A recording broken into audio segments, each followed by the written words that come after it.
atribui ao medo a causa do insucesso em que se felicita, receber as mais reduzidas possibilidades de ganho, contar apenas com um talento e temer a lutar para valorizá-lo. Quando aconteceu ao servidor invigilante da narrativa evangélica, há muitas pessoas que se acusam pobres de recursos para transitar no mundo como desejariam, e recolhem-se à ociosidade alegando o medo da ação. Medo de trabalhar, medo de servir, medo de fazer amigos, medo de desapontar, medo de sofrer, medo da incompreensão, medo da alegria, medo da dor. E alcançam o fim do corpo como sensitivas humanas sem o mínimo esforço para enriquecer a existência. Na vida, agarram-se ao medo da morte. Na morte, confessam o medo da vida. E, a pretexto de serem menos favorecidos pelo destino, transformam-se gradativamente em campeões da inutilidade e da preguiça. Se recebeste, pois, mais rude tarefa no mundo, não te atemorizes à frente dos outros e faze dela o teu caminho de progresso e renovação. Por mais sombria seja a estrada a que foste conduzido pelas circunstâncias, enriquece-a com a luz do teu esforço no bem, porque o medo não serviu como justificativa aceitável no acerto de contas entre o servo e o Senhor. Então, convido a todos a fechar os nossos olhos para realizarmos a nossa prece. Vamos elevar nosso pensamento ao nosso Pai Criador, ao Mestre Jesus,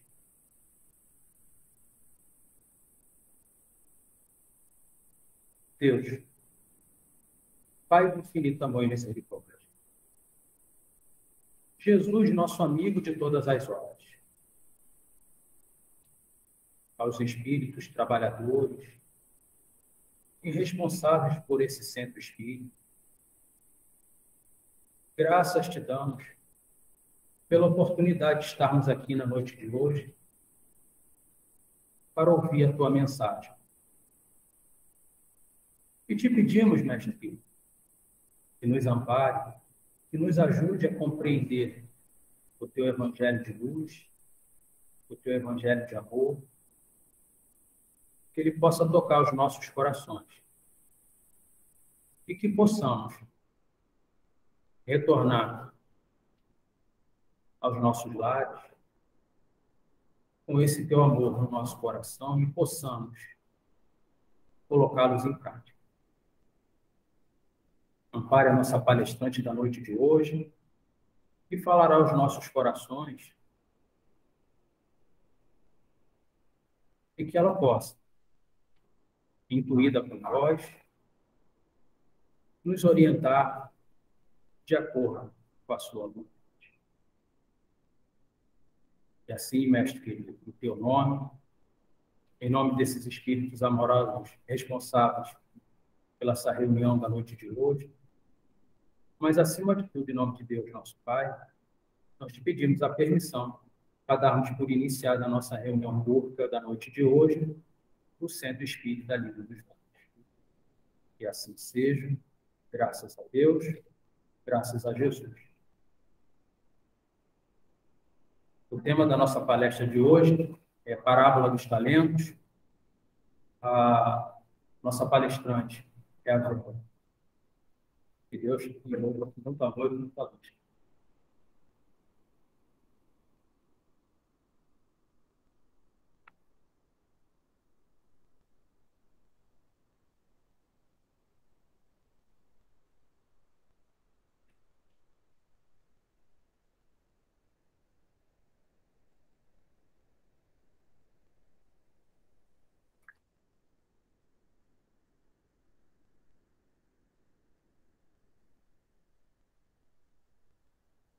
Boa noite, amigos. E a paz de Jesus, o seu amor, possa ser nesse instante percebido por cada um de nós que aqui estamos, ansiando, desejando esse acolhimento do nosso irmão maior, do nosso modelo, do nosso guia de toda a humanidade. No livro O Evangelho segundo o Espiritismo, que é este livro, onde aqui está contida toda a moral de Jesus. É um dos livros que compõem o Pentateuco Espírita, onde os espíritos superiores nos explicam com riqueza de detalhes tudo o que Jesus quis dizer. Nós sugerimos essa leitura para os interessados a compreender a moral de Jesus em nossas vidas. Disponível aqui em nossa livraria. Neste livro, o Evangelho segundo o Espiritismo, no capítulo 16, nós temos todo o capítulo falando sobre não se pode servir a Deus e a Mamon. E no item 16, que é essa nossa proposta de hoje, podermos juntos compreender um pouco mais, está citada a parábola dos talentos. Então, através do nosso estudo, nós vamos compreendendo que a parábola era uma forma que Jesus encontrava de contar histórias que pudesse alcançar as nossas consciências. Seríamos tais quais como crianças, e por isso ele utilizava todos os recursos do dia a dia, os costumes do povo daquela época, a forma de vida, os animais que ali conviviam com todos, as árvores. Tudo isso seriam recursos que Jesus utilizava nas histórias para falar da grande verdade da vida, para nos mostrar, através dos seus ensinamentos, que Deus é nosso Pai, que é único, que é onipotente, que é bondoso, misericordioso e que nos oferece oportunidade, tantas vezes quanto sejam necessárias, para o nosso aprendizado através das vidas sucessivas, que são provas da misericórdia divina para cada um de nós. Considerando esta realidade da lei divina, que nos proporciona a reencarnação, isto é, o retorno do espírito à carne, nós vamos percebendo, através dos ensinamentos espíritas, que somos, portanto, espíritos eternos, imortais, e que, através dessas existências corporais, nós vamos convivendo com as situações que, na verdade, são exatamente as necessidades que nós temos para caminharmos, para evoluirmos, para educarmos o nosso espírito, muitas vezes endividados por conta da nossa própria falta de entendimento das leis universais. Então, vamos também compreendendo que o mal, na verdade, ele não existe da forma como nós, na maioria das vezes, compreendemos. O mal sempre é e será consequência das nossas atitudes equivocadas diante da vida, nessa busca do conhecimento, nessa busca da paz, nessa busca da felicidade, a qual todos nós estamos fadados a viver, porque fomos criados para atingirmos a felicidade plena, isto é, para atingirmos a perfeição absoluta. E nós temos como exemplo o nosso irmão maior, que é Jesus, porque Deus é nosso Pai e Jesus é o nosso irmão, que esteve aqui conosco desde os primórdios, desde a criação do planeta Terra, nos propondo o ensinamento da lei de amor. Criou o planeta, né? Nas obras básicas da doutrina espírita, nós temos todas essas informações, porque o espiritismo é uma ciência, e para ser bem compreendida, ela precisa ser estudada. Por isso é que o Centro Espírita, interessado em mergulhar nessa seriedade que a doutrina espírita oferece, ele propõe livros, propõe grupos de estudos, para que, ao longo dos anos, nós que nos interessamos possamos, de fato, compreender quem é Jesus, o que ele fez, criou o planeta, deixou tudo organizado, enviou Moisés na primeira revelação, depois ele mesmo veio para ensinar-nos como vivermos para atingir essa evolução, para atingirmos esse estado de felicidade que tanto buscamos e tanto queremos. Então, nessa parábola dos talentos, eles nos conta a história de um senhor que precisou fazer uma viagem e chamou seus servos, e ali entregou seus bens. E chamou um e disse, olha, aqui estão para você 5 talentos.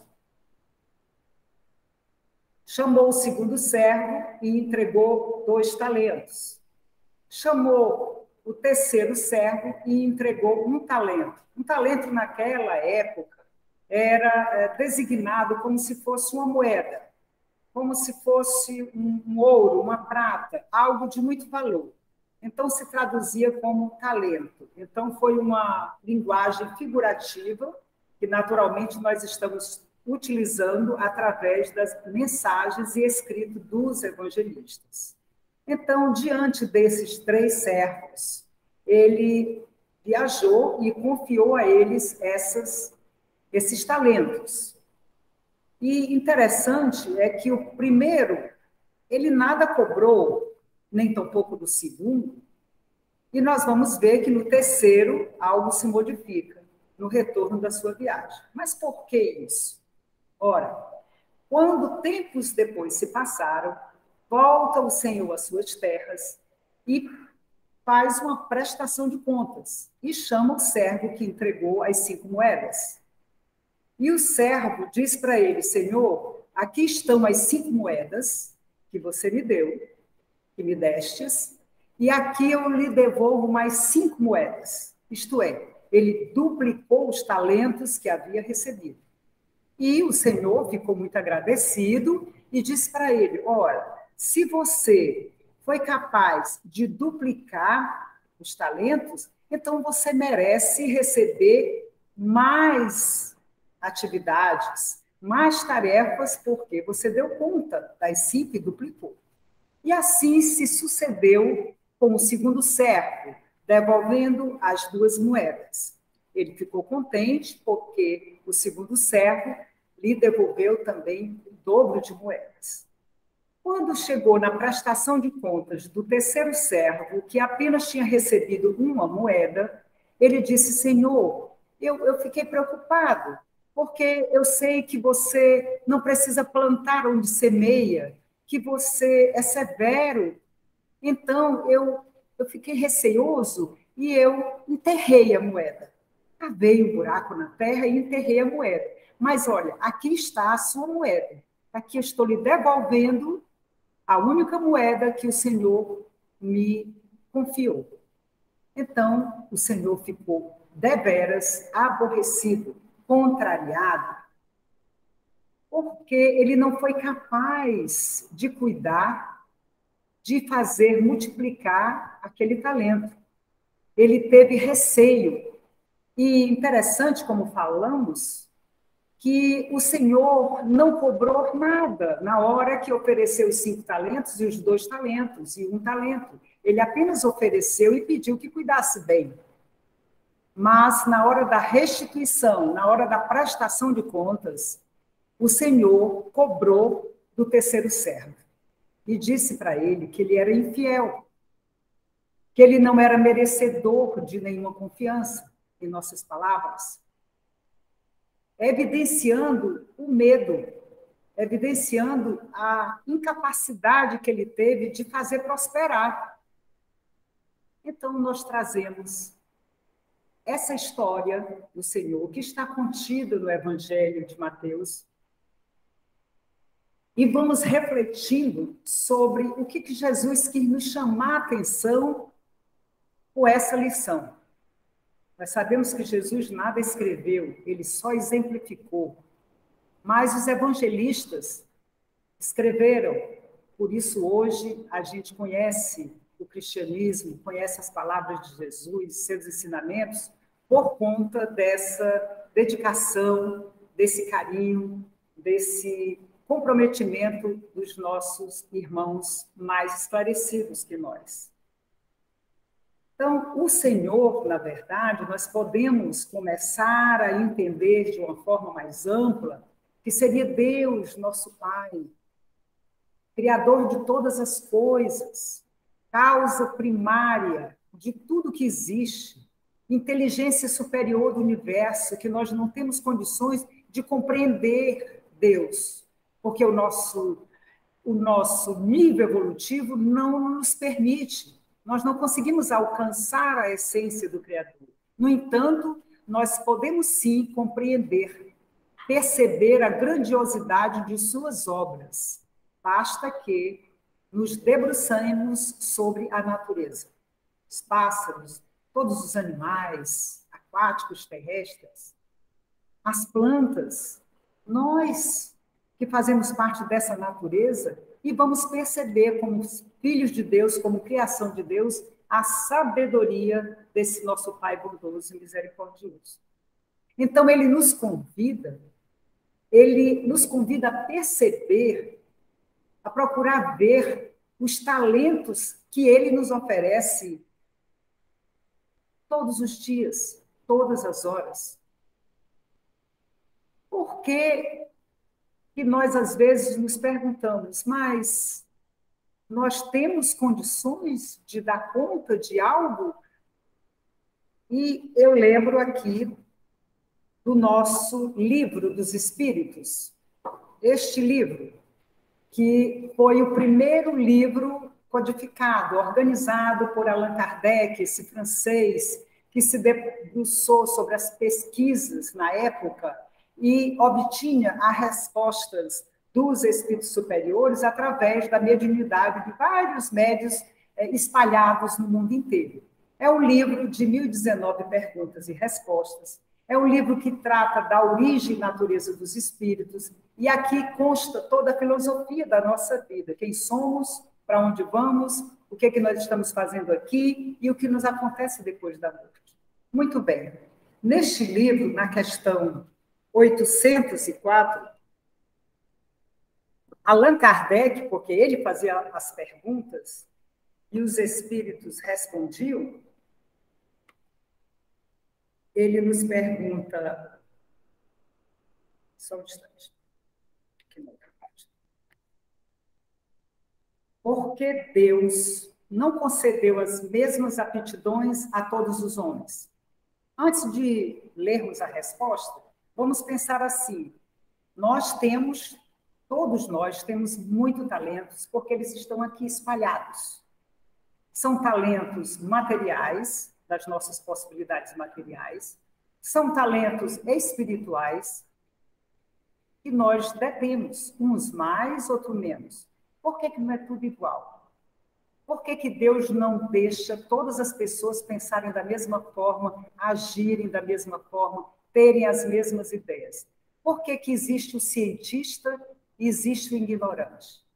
Se Deus é bom e justo. Por que existe o cego, o surdo e o atleta, o médico? As pessoas que se despontam na atualidade. Por que essa diferença? Por que essa igualdade das aptidões? Então, a pergunta, novamente, 804, do Livro dos Espíritos, por que Deus não concedeu as mesmas aptidões a todos os homens?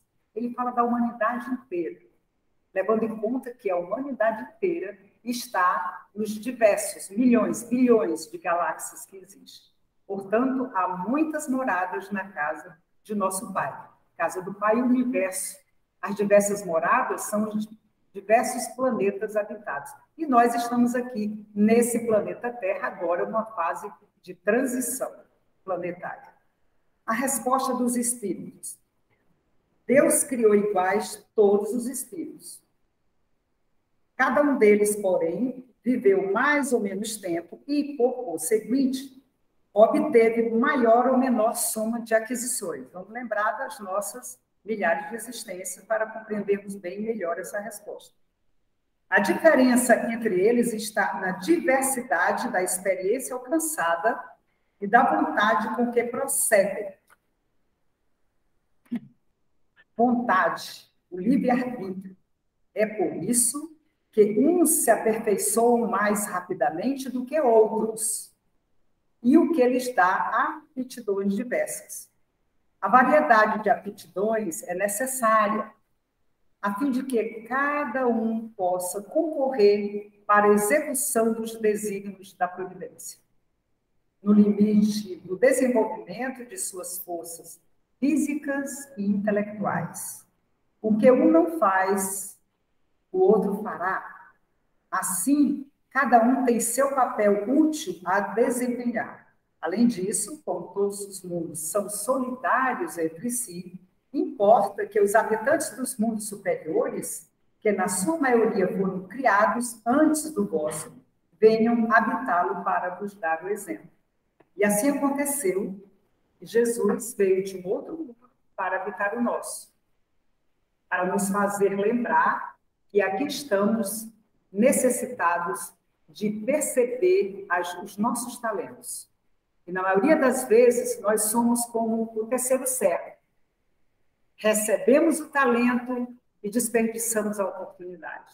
Não valorizamos, acreditamos que não temos condições, que não temos coragem para assumir essa ou aquela tarefa, ou então nós ficamos reclamando.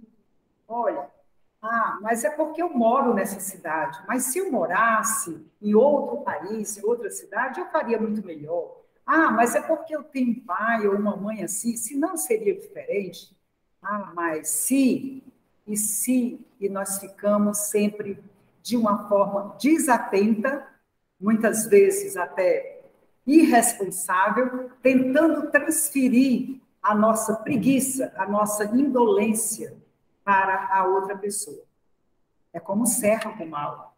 Nós não produzimos às vezes, porque não queremos sair da zona de conforto para estender as nossas mãos, o nosso coração, o nosso sorriso, a nossa alegria, a nossa vontade de acertar, o nosso conhecimento, já que nós somos detentores de uma inteligência, por isso que Jesus nos disse, vós sois deuses. São talentos que nós temos imensos, nós não conseguimos ainda compreender nem perceber a capacidade que nós temos de produzir muito mais, de fazer muito mais, porque não compreendemos a essência das nossas almas, a essência dos nossos espíritos, a potencialidade que existe dentro de cada um. E assim, nós vamos cada vez mais pensando que nós estamos aqui, nesta casa planetária, que neste momento passa por uma transição, que nós, enquanto estudantes espíritas que somos, compreendemos perfeitamente que Deus está governando o mundo e Jesus está direcionando, é o nosso governador espiritual do planeta Terra. E tudo que acontece neste momento, que nos deixa muitas vezes abatidos, preocupados, ansiosos, nervosos, inquietos, inseguros, são leis que estão na programação do planeta. Depois da tempestade, vem sempre outro período de calmaria, de reeducação, de renovação. E nós podemos até pegar como exemplo, assim, básico, esse momento que nós estamos vivendo. Nós estamos agora tendo a oportunidade de sair de uma pandemia que nos convidou a muitas reflexões.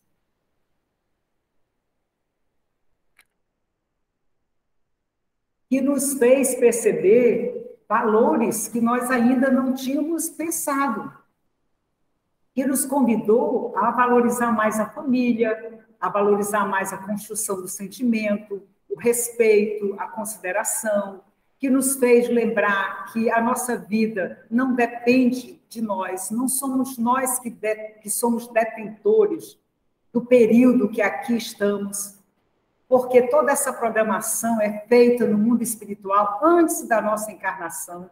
O período, alguns reencarnam, isto é, retornam à vida para ganhar um corpo físico, para merecer um corpo físico, e estão já com um período determinado. Uns já retornam, isto é, desencarnam em plena fase infantil, juvenil, madura, na juventude, na velhice. Outras pessoas passam de 100 anos. Quantos de nós não conhecemos isso, que é uma normalidade em nossas vidas? Mas porque as coisas estão soltas, perdidas, essa pandemia foi assim? Não, foi um recurso que a espiritualidade utilizou para frear a humanidade diante de tanta desatenção, diante de tanto descuido. Por isso que Jesus nos convida, orai e vigiai. Mas eu vou orar, que tem um valor enorme a prece. Se nada posso fazer porque estou de cama, mas eu posso orar por alguém. E a oração é uma emissão magnética que vai ser transportada para os amigos que nos ajudam e nós vamos ser beneficiados com os eflúvios de paz e de carinho. Então, amigos, lembrando da nossa vida agora, esse planeta está a um passo, esse estado de transição não é assim de um dia para o outro, não é de um ano para outro, não é de uma década para outra. Ele tem alguns aninhos aí, às vezes mais de 1000 anos, mas não determinamos número. Mas nós já estamos aqui reencarnados, vivendo esse momento de transição do planeta, que agora é de mundos, de planeta de expiação, a Terra, e ela já está nesse momento para se transformar num planeta de regeneração. Hoje nós nos encontramos diante de tanta maldade, tanta violência, tantos absurdos, mas vamos lembrar que está sob a proteção de Deus. Tudo o que acontece não é por acaso. Esse planeta será abençoado, será um planeta que terá pessoas vibrando mais no bem do que no mal. Milhões de espíritos de outros planetas até, benfeitores, estão se preparando para reencarnar no planeta Terra, para fazer com que o progresso no bem, no direcionamento do amor e da verdade aumente. Então, convidamos a todos para estudar o Evangelho segundo o Espiritismo, se deter nesse capítulo 16, que fala da riqueza, que o problema não é o dinheiro, o problema é o mau uso que nós fazemos. Às vezes nós ficamos vendo alguém milionário, nós gostaríamos de ser milionário, o pobre, miserável, fica desdenhando, mas tudo é fácil para ele, porque ele tem uma vida milionária, mas ele não entende que lá naquela casa milionária ele está delegando muitas ações e atitudes para favorecer a muitos. Na outra encarnação, esse que reclama muito vai ter essa mesma posição de muita riqueza para se submeter a essa prova, que, segundo os espíritos, é a mais difícil, porque facilita muitas coisas. Então, o equilíbrio espiritual é mais exigido para esse que tem mais facilidades, mais dinheiro, mais possibilidades. E todos nós temos muitos talentos, muitas possibilidades, que nos exigem responsabilidades. Convidamos, mais uma vez, ao estudo do Evangelho segundo o Espiritismo, para que possamos mergulhar nesse conhecimento que acalma os nossos corações, que esclarece as nossas mentes. Convidamos para buscar no YouTube palestras que falam sobre a parábola dos talentos, com Rossandro, que é um psicólogo, com o Haroldo Dutra Dias, que é um juiz, mas é um orador espírita, e tantos outros que, à medida que nós vamos buscando, nós vamos encontrando, para que nós possamos viver aqui no mundo sem ser do mundo, isto é, sabendo o que é que nós estamos fazendo. Nós precisamos compreender o funcionamento das leis e aprendermos a nos equilibrar, a nos viver, a viver essas emoções, conhecimentos e sentimentos dentro dessa lei de amor, de justiça e de caridade. Nós possamos, então, lutar conosco mesmo, não com ninguém. Vigiar a nós mesmos, não ao outro. ter coragem de, no final do dia, fazer uma revista dos nossos comportamentos. Como eu me comportei, como eu falei, como eu me direcionei, o que é que eu posso melhorar e ter essa coragem. Que Jesus nos abençoe, nos acompanhe, que nós tenhamos fé, essa fé raciocinada, que nos impulsiona, que nos encoraja, para que a gente mergulhe dentro de nós mesmos e saibamos cada vez mais como nos movimentar nesse planeta de provas e expiações que nos oferece inúmeros talentos e muitas oportunidades para o nosso crescimento espiritual. Muito obrigada e que Jesus permaneça com cada um de nós, hoje e sempre.